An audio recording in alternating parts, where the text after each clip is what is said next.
What is going on, YouTube? It is Primitive here, and today I am bringing you a match that happened at the J&J's locals that I uploaded the other day. This is going to be round 4. Both these players are going to be 2-1, and both these players are the players that lost round 3 going into the 4th round, so the winner of this will be guaranteed at least 3rd. So with that being said, we're going to have Imperialdramon on the left, and on the right side, we're going to have a very interesting green control list. Now, as we're going to see when we get into this list, there are some very interesting cards in this list, as we can already see with the Ogremon in Raising. So a very interesting card that isn't used very often, going to swing in with jamming, so a very safe check as long as you don't get swung over on the slashback. But we're going to see them digivolve into Lilamon, putting the opponent down to 0, and then Izzy and Mimi, so going up to 4. And now if there's any suspended Digimon, going to be able to gain some memory when a suspended Digimon is on the opponent's side of the board, but also when attacking, going to be able to reveal the top few cards of your deck and then Digivolve for free if you do choose. So this Yakumon is going to reduce Digivolution cost, so that is going to shut down Digisorption as well as HPD, but it's not going to shut down Izzy and Mimi because it is not a reduction of Digivolution cost. It is Digivolving without paying the cost, so this actually isn't a reduction. There is nothing that says reduce the cost of Digivolution on the card, so Yakumon doesn't affect that. So that's what that cut was about. There was just a judge call, making sure that they understand the ruling, and so they're going to go ahead and attack. We are going to see a little bit weird ordering there on the suspending of Lilamon's ability on the Yakumon. But we are going to go ahead and swing in with the Lilamon, swing Izzy and Mimi, and reveal. We're going to see Nidhogg, so that will Digivolve for free. So now there's a Nidhogg out, not going to get the effect, but having the free Nidhogg out is a pretty decent thing to have, because now if you play things like Valderarm or the other Chaosmon, then you now have that on pressure on board. You didn't have to pay the 5 to Digivolve your Nidhogg there, so that's a pretty decent value as far as trying to get up into a level 7. If they do play level 7, I'm not 100% sure, but I do know that this list is much more aggressive than most green control lists. We saw things like the jamming Ogremon and whatnot, and there's many other things that can be aggressive in here, such as the Chaosmon and things like Grand Kuwagamon. And I'm not 100% sure what's in here, but I do remember there being mention of this deck being a bit more aggressive. So if we do see something come out like that Chaosmon, then I wouldn't be too surprised, but doesn't matter, because as we saw the Blitz Omnimon Digivolve and Blitz over the Nidhogg, so that's no longer a... They are going to swing over the Yakumon with the Lilamon. When using the Izzy, it will Digivolve into a Bancho Stingmon, which means that there is a piercing check on the Yakumon. It does hit Davis, so grabbing a Sealamon out of there. Baby Argomon going to go ahead and swing in there, get a little check, and then we're hard playing a Puppetmon, putting the opponent to 4, as they did gain 1 memory from that Stingmon inheritable when swinging over the Yakumon, so went up to 7. Now playing the Puppetmon, putting the opponent to 4. So here's one of the very interesting techs that I was talking about in this list. There are some very different cards that you see in green lists. You don't normally see a Puppetmon in this style of list, but it has been doing some work for him throughout this tournament. And as we see right now, the Puppetmon might have been one of the better cards to get, because now the Omnimon is suspended, and if the Bancho doesn't die next turn, then it will just threaten to swing over the Omnimon and get multiple checks, and then the Puppetmon could swing in. The Sealamon is there to attempt and try to protect the board, but the thing is with Lilamon's inheritable, when you swing, it is going to suspend the Lilamon, be able to swing over the Omnimon, getting the +2 security checks with piercing, and then swing in for a game with Puppetmon next turn, as long as something like Hammer Spark shenanigans don't happen. But I don't think that can stop you, considering you're going to gain the 2 memory from Izzy and Mimi on the suspended Omnimon. So with that being said, with the blue player, I think you have to play another blocker here to have a chance, but we're just going to see a Gabumon to draw, using the Hammer Spark to put your opponent at the lowest amount of memory possible. But with the Izzy and Mimi, it isn't going to matter. Swinging Lilamon, Lilamon's going to suspend Sealamon. The Bancho will swing over the Omni, which gets the security checks, and then Puppetmon swings in for game. So going into game 2, we're going to see the Imperial going first. Probably going to want to get a bit more aggression than last game. We saw that the green player kind of held on to the reins the entire time. The ability of Izzy and Mimi to Digivolve for free and the ability of Lilamon to suspend the opponent's Digimon was obviously just too much for the Imperial player. Game 1, they really just fell too far behind with that Nidhogg being able to swing in, and then the Boncho coming in for free, also getting free piercing checks. So we're going to have to see the blue player get up into their Imperial, go a bit faster. As we saw, we may want to consider not suspending our Imperial when we resuspend with the Imperialdramon, just because the Boncho may come out at any minute and take us out. So going to Digivolve into the Cherrymon on top of the Ogremon, and then go into Mimi. So that's a pretty good card to have out now. Missed the Mimi the first game for the green players, so they weren't able to do shenanigans with hatching, and also technically was able to be choked. That didn't happen too well because of the things like the Puppetmon keeping your opponent suspended and gaining that extra memory. So now with the Mimi out, you're going to be a lot more safe memory rise, and we have memory tamers on both ends, so we won't see any choking. So it's going to be a much more consistent game as far as memory usage and how each player can develop on the board. The green player developing an ultimate so early can be a bit of an issue, because as the blue player, your Sealamons can just get bounced back with a Nidhogg, and having our Flagramon out also would be a bit scary because it would shut down your Imperial. But we're actually going to see a Digivolve into a Puppetmon, and then the Puppetmon's going to swing, and when attacking will gain a memory, getting a relatively safe check there.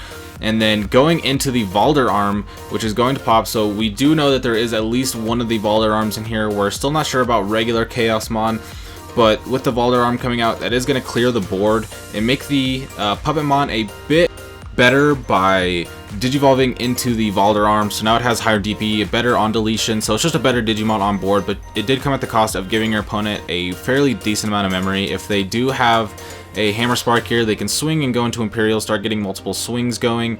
Like I said, you may not want to get your Imperial suspended and keep it that way, because there are multiple things that can swing over.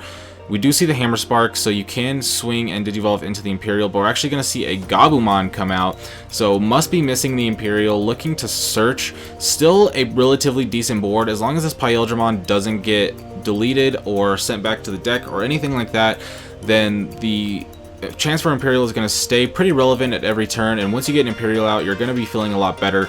Your opponent's only going to be able to do one check with each Digimon on board, so you're technically safe right now, and they don't have a green level 5 on board, so they can't Mimi out. The Valdararm is a white Digimon, so it is invalid. But as we saw, the green Imperial is what's going to be Digivolved on the Imperial side, so going to have piercing and jamming, and that could be really relevant since we see now that the Tentomon is suspended, so you can get a free piercing check off that while deleting something off the board.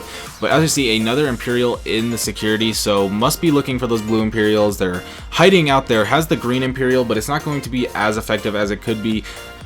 There was a little glitch with the footage right there, so I'll just go ahead and cut it out, but there is nothing that we missed on this turn. So we're going to see the Imperial go and swing into the Tentomon. It will resuspend off of its ability of when attacking and deleting something, it can unsuspend, and now it's going to unsuspend due to the Imperialdramon ability, so able to get 2 checks there and deleted Tentomon, while also making it so you now are unsuspended, so you don't have to worry about getting swung over.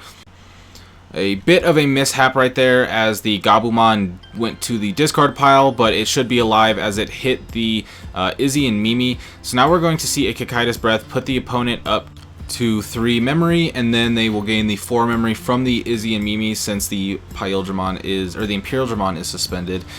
So with there being the Valdararm gone, you are not threatened to die just yet. Your opponent's going to have to go into a level 5 and then tap Mimi twice to then hatch and promote. So technically this game can still be won if the cards are there to be able to do it, but may not have the rookies is what's happening here, or maybe missing the champion. Actually just going to swing with the Terriermon here, and so no ultimates coming out for the potential Mimis, and lays the hand out, and as we see, it's just a bunch of rookies, so no going out into an ultimate there to get the double Mimis. But going into game 3, the Imperial player is going to tie it up 1-1, and we will see the green player on the right going first. So as we've seen, there's been some multiple weird card choices in this list. We see the Terriermon Assistant, which isn't very often seen. We see the Ogremon, which also isn't very commonly seen, and the Izzy and Mimi, which also is not very commonly seen, but it has definitely been putting in some work in this match. We've been seeing multiple free Digivolutions, a lot of free memory, and all those resources are going to be able to put you in a pretty good position. So we're going to see how the opponent can deal with this. We have a Dino Beamon in the raising, and then we got a Vmon, so got a lot of jamming going. If you do have Imperial here, you could swing with both, Digivolve into the blue Imperial, which will unsuspend all of your jamming Digimon. So then you'll be looking at a pretty good position as far as board state, because you'll have the Imperial on board, you'll have things unsuspended.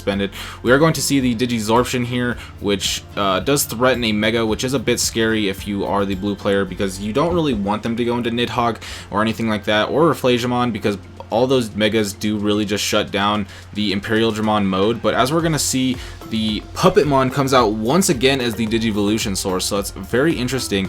Multiple times we've seen Puppetmon be Digivolved onto instead of hard played, so obviously it's got a really good when attacking effect, but the on play effect is really what makes Puppetmon shine. And so when you're Digivolving for it, you are missing out on that, and you are having a relatively lower DP Mega on board. So I have to assume that's just to be for a cheaper way to get a Mega on board and Digivolve a level 7 on top of it. If you have a Valdararm in hand, that's a good way to threaten it, because your opponent is going to potentially come out with the Dino B.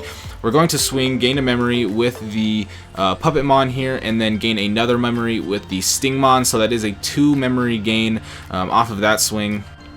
Now a Mimi's going to come out, and then going to be able to suspend to hatch out Baby Argo, and you can get another card going, get a little bit of cycle going, but no rookie, just going to hatch. So not really any reason to hatch the Mimi there, but nothing is going to really change there. Going to swing, jamming, piercing into the Lilamon, so I'd assume this is going to be an Imperial here. It would have to be a blue Imperial to unsuspend, as you don't really want to stay suspended, as you can get swung over or you can get Nidhogged. And obviously if you were able to Digivolve into the green Imperial before swinging, then you would have, because you would have been able to swing over the Puppetmon and get the free check, security check. But we are going to see the blue Imperial, so you can swing into the Puppetmon and kill it, but then again you are going to be suspended, which means that you are just playing into both Nidhogg and Boncho Stingmon. So the Nidhogg obviously is shut down at the moment because Lilamon doesn't have the Digivolution sources underneath it to be able to have the 4 when you go into the Nidhogg. So you don't have to worry about Nidhogg at the moment. You do have to worry about Boncho Stingmon, but just in general, if with the Mimi out, there's a high chance of Digizorption things happening to be able to make it so you could get Nidhogged, and that's something you have to play around as the Imperial player, because when the only really way that you lose in this scenario is losing your board, you have to be as careful as possible about your board potentially getting cleared. And now Omnimon's going to come out, putting the opponent at 4 and just unsuspending, not going to use the ability to blitz, just has the when Digivolving of unsuspend this Digimon. Now, I'm obviously a pretty big fan of this play because, like I was saying, I don't really think you want to stay suspended in this matchup if you have a choice. You are ahead in security and have a pseudo board lead, so you don't really want to play too risky. You have the Omnimon on board, which can swing over most of the Megas on the opponent's end, so unless they go into Reflagemon, then whatever this Argomon is suspended to is likely going to be swung over. But we do see the Reflagemon, so I could imagine this will be the Digiburst here, shut down the Omnimon, stall out one more turn, and make it so your suspended ultimate can't get swung over. Vegimon's going to get Digibursted, which gives you +1 memory, and then Hammer Spark coming out, ending the turn. So the Reflagemon does get the check at the cost of ending the turn, so the Vegiemon didn't matter. But the Omnimon cannot attack or block until the end of this turn, so both these Digimon on the green side are relatively safe, which in my opinion makes it feel like the blue player is in a the green player is in a much better position. If they do have another Reflagemon to Digivolve on top of this Reflagemon, they could Digivolve again, or you could obviously Digivolve it on top of the Argomon, but Reflagemon on top of Reflagemon for just 1, and then Digibursting and shutting down the Omnimon could be a way to really put yourself ahead in this game, because you can start getting multiple checks while shutting down your opponent's biggest threat on their board. So we'll see the blue player just going to go into a Sorajo, Now, I would think you'd probably want to try and develop some Digimon here. Obviously, if you develop anything too weak, it will just die to the Reflagimon attacking, being suspended by the Lilamon ability. Opponent's going to swing with Reflagimon and tap the Omnimon, and then they're going to swing in with the Argomon. Another Hammer Spark coming out, so very good security checks from the Imperial player so far. The Reflagimon is not in the position to be able to Digiburst again, so that means the Omnimon will be online next turn. So unless we see something like a Bancho Stingmon, this could be quite the issue, but we are going to see the regular Chaosmon that I was suspicious about at the beginning of this match coming out and using it to just trade into the Omni, so it won't actually get any security checks here. But you do clear off the opposing Omnimon, which shuts off all of your opponent's pressure. But we do see the Dino Bead come out. It's going to be able to swing over, get a piercing check, thanks to its piercing and jamming. This has been a very interesting past couple turns. I felt the green player was in a very far ahead position, and then it felt like the blue player was coming back, and then it felt like the green player was coming back, and now it feels like Imperial is very, very far ahead. With your opponent having nothing on board besides a Mimi, they aren't going to be able to promote anything here with the Mimi. They don't even have a rookie to Digivolve on top of the Minomon, so looking like this might be the end of Game 3. Siakomon coming out here and the Lobomon coming out and swing. So what a good game. We will see Mike. He did end up getting third at this event.